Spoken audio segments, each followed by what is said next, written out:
Religious persecution has sparked some of history's most remarkable resistance movements, but none quite like the Maccabees, Kalin, where a single family's defiance against a massive empire led to a revolution we still celebrate today. That's fascinating, Pappy. And what makes this story even more compelling is how it bridges ancient history with modern celebrations. The entire festival of Hanukkah stems from these events in 175 BCE.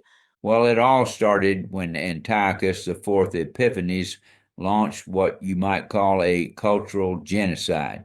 He wasn't just trying to control territory, he was attempting to completely erase Jewish identity. This guy actually had the audacity to place a statue of Zeus in the Jewish temple. Hmm. So we're talking about more than just political control. This was an attempt to fundamentally change an entire people's way of life. Exactly. And here's where it gets really interesting. This priest named Mattathias becomes the unlikely spark for revolution. When the king's officers demand he make sacrifices to Greek gods, he not only refuses, but get this, kills both a compliant Jewish man and the royal official right there at the altar.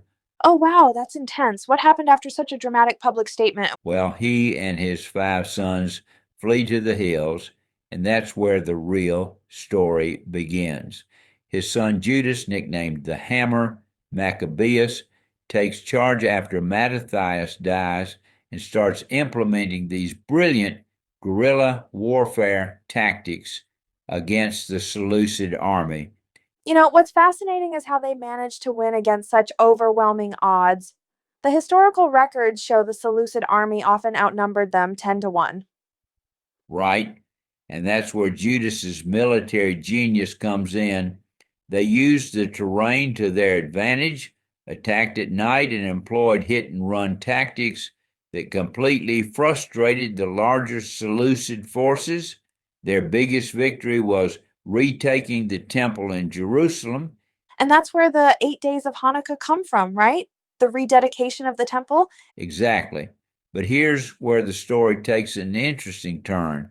After Judas falls in battle, his brother Jonathan steps up and adds this whole new diplomatic dimension to the struggle. He starts making strategic alliances, gets recognized as high priest, and really begins establishing what would become the Hasmonean dynasty. So they evolved from pure resistance fighters to actual political leaders. That's quite a transformation. And it culminates with Simon, the last surviving brother, who finally achieves what they'd been fighting for: complete independence.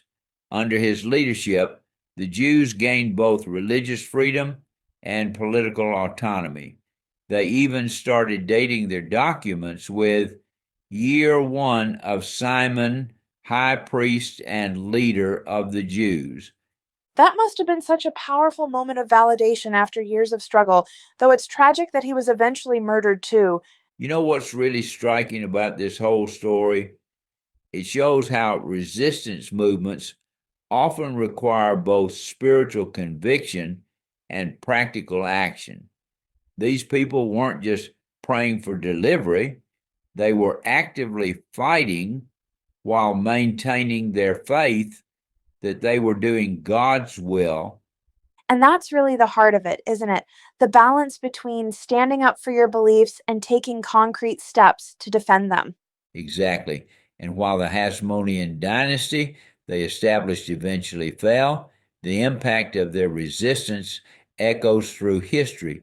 It's a powerful reminder that sometimes the biggest changes start with one person simply saying no to injustice, even when the odds seem impossible. And that's why we're still telling their story thousands of years later, Pappy. It's not just about what happened then, but what it means to stand up for what you believe in, no matter the cost. Well, Kalin, looking at it from today's perspective, the story of the Maccabees really challenges us to think about what we're willing to fight for and how we balance our principles with practical action in the face of oppression.